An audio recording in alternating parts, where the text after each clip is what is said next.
Good morning students, आप सभी को स्वागत है हमारे YouTube channel Gupta maths learning centre में। आज का अपना टॉपिक है बाइनोमियल डिस्ट्रीब्यूशन। तो देखो, बाइनोमियल डिस्ट्रीब्यूशन में हम लोग सबसे पहले जो पढ़ने वाले हैं बर्नौली ट्रायल्स होते हैं। Trial of a random experiment of a random experiment random experiment is called Bernoulli's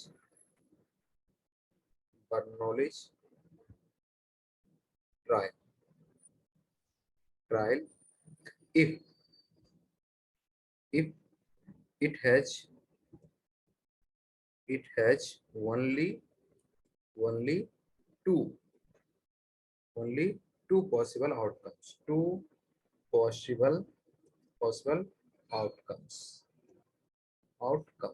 देखो, बर्नौलीज ट्रायल्स ये होते हैं यदि आप कोई भी एक्सपेरिमेंट करते हो, है ना, और उस एक्सपेरिमेंट का यदि पॉसिबल आउटकम सिर्फ दो ही हो, तब ऐसे एक्सपेरिमेंट को हम बर्नौलीज ट्रायल्स कहते हैं। अब जो बेटा होता है हमारा बर्नौलीज, कौन सा होता है? Bernoulli's experiment. तो बर्नौलीज एक्सपेरिमेंट देखो, बर्नौलीज एक्सपेरिमेंट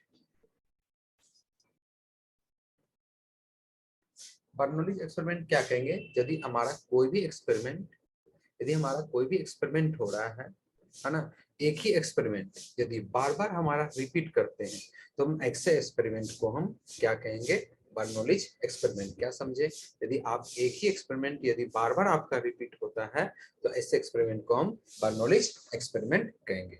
तो अभी हम लोग समझ चुके हैं कि बर्नौलीज एक्सपेरिमेंट के दो ही पॉसिबल आउटकम्स हो सकते हैं। तो दो हमारा पॉसिबल आउटकम्स हमारा क्या होगा? एक तो हमारा, मान के चलो यहाँ से हम लिखते हैं कि सक्सेस या नहीं तो हमारा फेल्योर का सक्सेस या फेल्योर या का हमारा यहाँ पे होता है। ठीक है बेटा, यहाँ पे या तो आपका सक्सेस होगा या हमारा फेल्योर होगा। अब सदी यदि हम मान के चलते हैं, यहाँ पे एज्यूम करते हैं कि हमारा सक्सेस होने की प्रोबेबिलिटी, किसी भी एक्सपेरिमेंट का सक्सेस होने की प्रोबेबिलिटी यदि P है, तो फेलियर होने की प्रोबेबिलिटी यदि हमारा Q है, तो ऑलवेज एक हमारा क्या यहाँ से निकल के आता है? P plus Q is equal to always 1 के इक्वल होगा। ये मेरा हमेशा P plus Q is equal to 1 के इक्वल होगा। सोचो इसको, यदि हम ऐसे हम समझे कि यदि मैंने क्या किया, एक कॉइन को टॉस करता हूँ और हेड आना, यदि हेड आएगा तो मैं सक्सेस होता, और यदि टेल आएगा तो हम फेल हो जाएंगे। तो बेटा यहाँ पे तो सोचो, एक कॉइन को आप टॉस करोगे तो हेड आने की प्रोबेबिलिटी तो आप समझते हो, वो हाफ हो गया, जो कि मेरे लिए P हो गया। यदि टेल आया होगा तो उसका Q की वैल्यू क्या हो गया? हाफ ही होगा, कि हेड आने की प्रोबेबिलिटी भी हाफ ही होती है और टेल आने की प्रोबेबिलिटी भी हाफ ही होती है। तो ये दोनों का सम करते हो तो 1 के इक्वल मेरा आता है। तो हमेशा क्या होगा कि प्रोबेबिलिटी जो होंगी बेटा, कि हमें सक्सेस और फेलियर की प्रोबेबिलिटी ऑलवेज क्या होता है? हमेशा क्या होता है? 1 के इक्वल होता है। नाउ इसके बाद जो हमारा कुछ और पॉइंट्स हैं इसमें हम समझेंगे। जैसे बेटा यहाँ पे हमने लिखते हैं probability of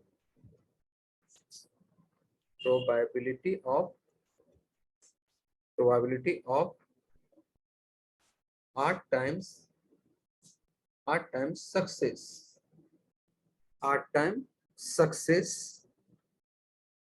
success in n trials।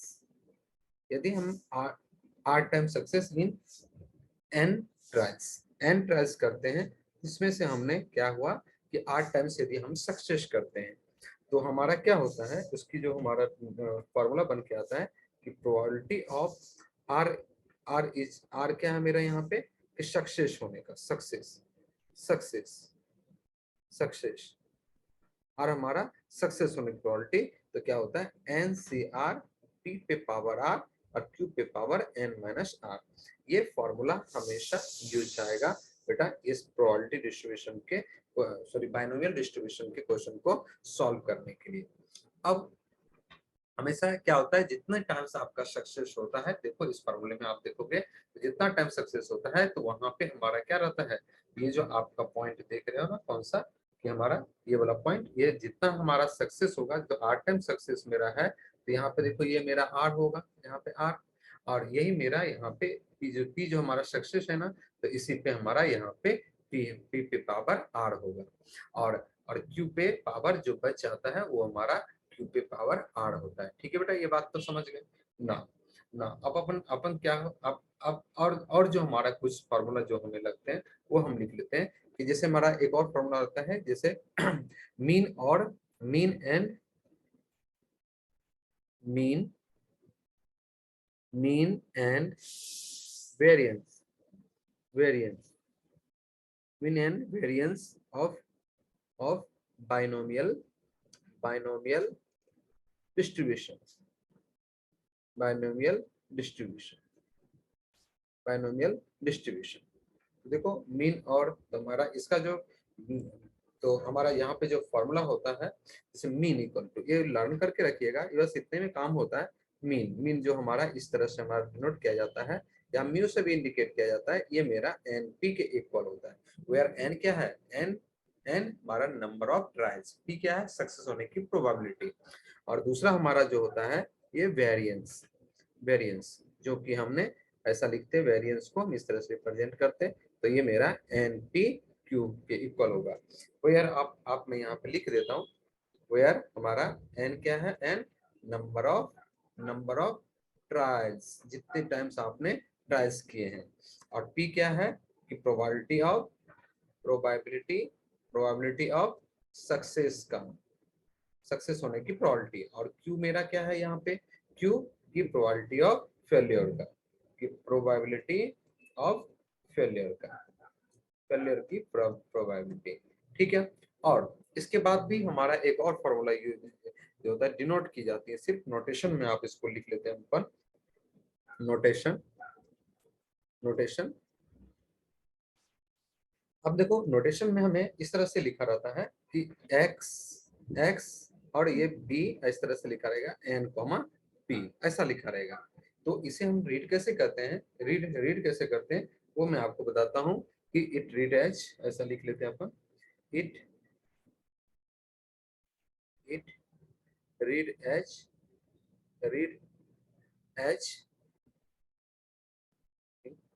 the random variables x, the random random variable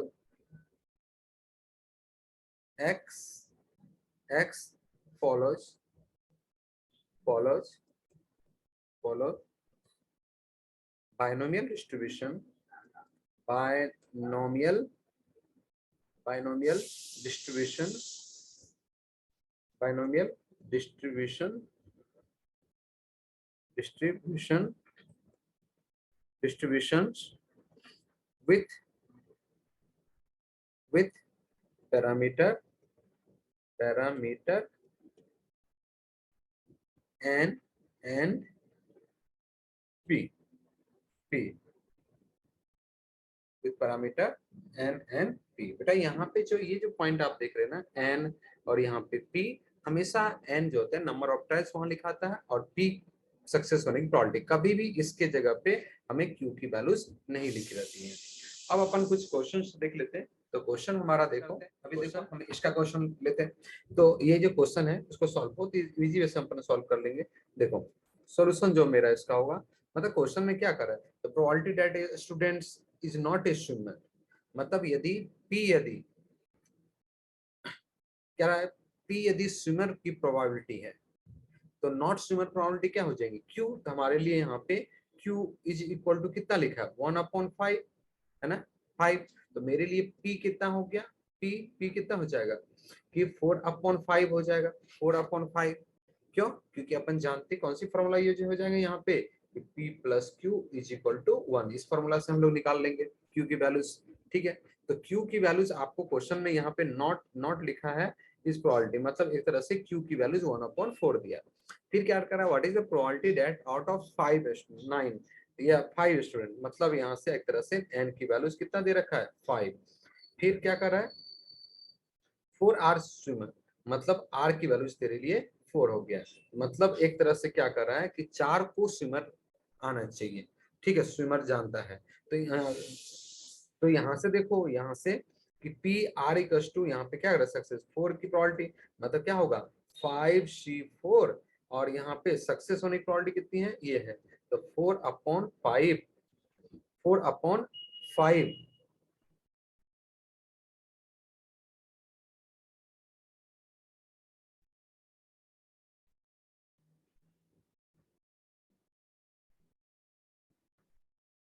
sorry, है ना, कि यहाँ पे क्या होगा, क्यू कितना 4/5 पे पावर यहाँ पे 4 हो जाएगा, और 1/5 पे पावर यहाँ पे कितना होगा 1 होगा।